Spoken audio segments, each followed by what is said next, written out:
River Babes. Welcome back to Sweetwater Secrets. I'm your host, Leanne Aguilera, although today I'm feeling a lot more like a blossom. Good. And this is your preview episode for 213, Chapter 26, The Telltale Heart, where we can freak out over where we left off and what lies ahead. Now, we have so much to discuss today. You guys have submitted so many awesome comments about your top Riverdale theories and thoughts, so thank you so much for being so engaged and active in the comments and chatting with me on Twitter. Kisses to you.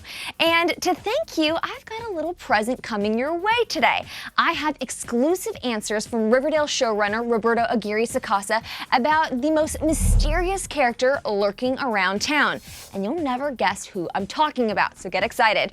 But first, let's take a look at your top hisses and kisses from Chapter 25, The Wicked and the Divine. All right, guys, now kicking things off, Miranda Joyce commented, "Kisses to Leanne for being super honest and for sharing your criticisms as well as your favorite things about the show. I like that it's not just biased or a promo for the show." Oh, thank you so much, Miranda. You know, I'm a fan just like you guys, but I'm also a journalist who can get you guys some answers. So I'll have a lot more on that in just a little bit. Stay tuned. Now, Miranda Joyce also added, "I'm Catholic and I've never heard anyone singing at a confirmation, especially not walking down the aisle or to a song from Cruel Intentions. LOL." Now, Noeline Magro agreed that Veronica's musical moment at her confirmation was not normal, saying, "I was cringing so hard, but I loved the song." She also said, "And I loved the fact that Betty lied so Big Head will break up again. Hashtag Team Barchi." Now, Madison Scott also had similar thoughts, saying, "Guys, I have a feeling that Bughead isn't gonna last due to Betty lying to Jughead about that kiss with Archie. Sorry, but Jughead deserves better." Ooh, burn! While some fans were not feeling the Bughead love, plenty of others were so excited that Betty and Jughead took the next step in their relationship. Now, Emmy Owens couldn't get enough, saying, "Kisses to Bughead. Before this ep, I didn't ship Bughead, but now I love them." But hisses to not seeing much of Kevin and Cheryl. This town is seriously ill. Now, as for that dark Betty on the webcam scene, yeah, Haley Kay said, "Hisses, hisses, hisses. I cannot give enough hisses to how mental health is being treated right now. Mental health is not a plot device, nor should it be sexualized. I'm sorry, I love Riverdale, but I loathe the dark Betty plot." Agreed wholeheartedly, Haley. Meanwhile, Musically Nerdy also had some questions, writing, "Is Betty an honorary serpent? Do you think that she'll follow in her mother's footsteps and become an official serpent? You know, Alice was surprisingly controlled and not freaking out when she was cleaning up the blood, so I guess serpents don't shed their skin easily." And speaking of skins, Julie Grace commented, "I love your jacket. Can I borrow it sometime?"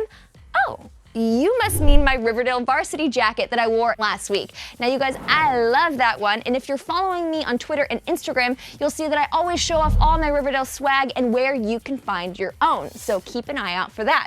And our last comment of the week comes from Brooke Falloon, and she wrote, "Hey, isn't the boy Ben that came to see Chick Miss Grundy's boyfriend in episode 1, season 2? Oh my goodness, Brooke, this is my favorite observation yet, and we have a lot to discuss, so here we go."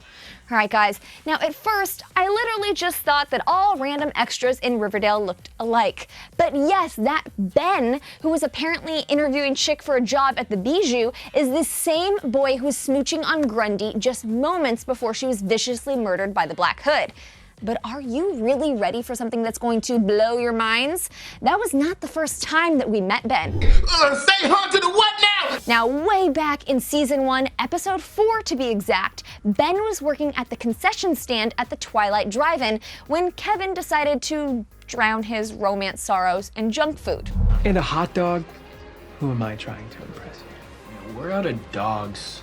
So this leads us to a brand new investigative segment that I'm making up right now called Who the Hell Are You, Hot Dog Dude? We're out of dogs. Now, listen closely, River Babes, because if you're like me, then you're wondering right now, who is Ben and why does he keep popping up all over Riverdale at the most random and sometimes shadiest moments? See ya. But I'm not just here to theorize with my fellow Riverdale fans. Now here on Sweetwater Secrets, I'm all about getting you answers. So I channeled my inner Betty Cooper and sat down with Riverdale's executive producer, Roberto Aguirre-Sacasa, at a screening this week and asked him to give me the exclusive scoop on this mysterious reappearing character. Who could this mystery bae be? Roberto told me, quote, "I can tell you that he is going to continue popping up. We feel like every time he pops up, he's an Easter egg for people because some people notice him and some people don't. And there is a resonance as to why he keeps popping up, but stay tuned, there will be more sightings." And when I pressed Roberto and asked, is Ben popping up for a reason, he told me, quote, "Yes, for sure." Ooh, now I can tell you that Ben will not be appearing in Chapter 28, The Telltale Heart, but I can tell you that everything is about to get really, really juicy, especially in the Cooper household. Also, here's something else that you guys should know before tuning into episode 213. The Telltale Heart was directed by Julie Plec, who you would know best as the executive producer of The Vampire Diaries and the originals. Now, Julie does a phenomenal job of tackling the noir themes of this episode, especially one key bughead scene, so get excited for that. All right, guys, now that does it for this week's preview episode of Sweetwater Secrets. Check back with me after you watch episode 213, chapter 26, The Telltale Heart, for answers on the episode's most shocking moment. Now, in the meantime, hit the comments and tell me your thoughts. What do you think Ben is really up to? What are your biggest Riverdale theories at this point? Go ahead and tell them to me, and then give this video a like and hit subscribe on ET's YouTube channel so you never miss an episode of Sweetwater Secrets. Ta-ta for now, River Babes.